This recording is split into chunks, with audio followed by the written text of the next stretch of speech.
elbow lever, this position.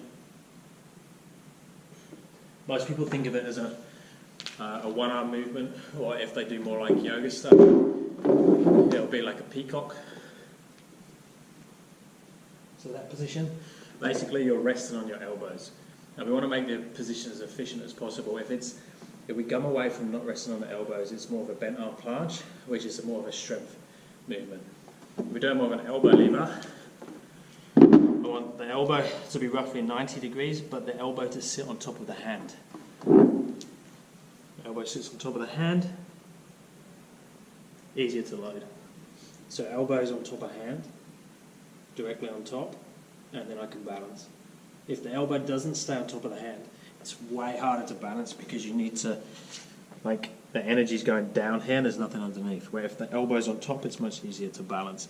So whenever you're practicing this, even like on the beginner variations, try and have the load going down directly on top of the hand with the elbow directly above the hand. Much easier to do the elbow lever if your hands are elevated than if your hands are on the floor. So a good way of doing it, take the hands either side so they're pointing outwards, bend the elbows, and then as I walk around I try and get my elbows close to the belly button as I can. So belly button's here, elbows off to one side.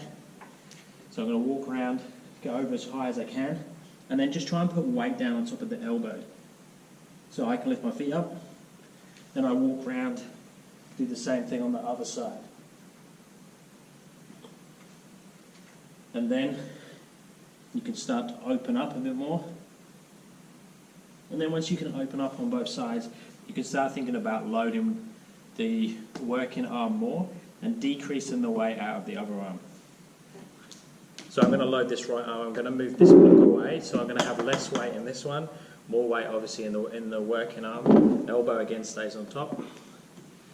So I'm loading. Start to go up onto 5 fingers first, 10-second hold. Once I can do that on both sides. So 5 fingers, 10-second hold, swap again. 5, 4, 3, 2, 1. Now obviously when you're decreasing the fingers on this hand, I also want to be decreasing the weight and increasing the weight on this side. One of the big mistakes is you go 5, 4, 3, 2, and there's still the same amount of weight in here than there was with 5. They've just got more pressure into 2 fingers. So we want to get that to 1, and 1 is very little weight, and then we can start lifting. So once you get to 1 finger, I can start to touch, and then lift the hand away. Straddle's a bit easier than full position, and then eventually should be able to open up the thoracic and look, open up the chest and look away. So I should be able to look at the camera, look at you guys while I'm doing it. At the moment I don't have the extension in the thoracic and in the back and mobility through there to be able to look at the camera, look at you while I'm doing the movement. So ideally that would be the position.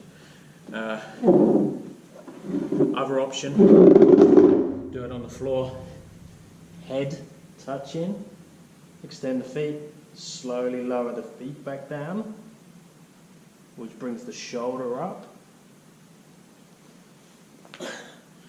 That's one way of doing it. Again, you could do it on a raised surface, but that's easier on the floor to do that variation. One I like to do once you get a bit more comfortable with it is to slowly go up. So I'll show you right, which is my dominant side, first. So I make tight position first, bend the elbow towards the belly button, slowly increase the weight forwards, slowly decrease the weight of the feet until you find the balance. Now non-dominant, same thing.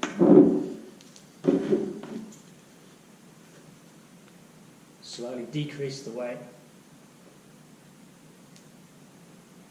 out of decrease the weight out of the feet.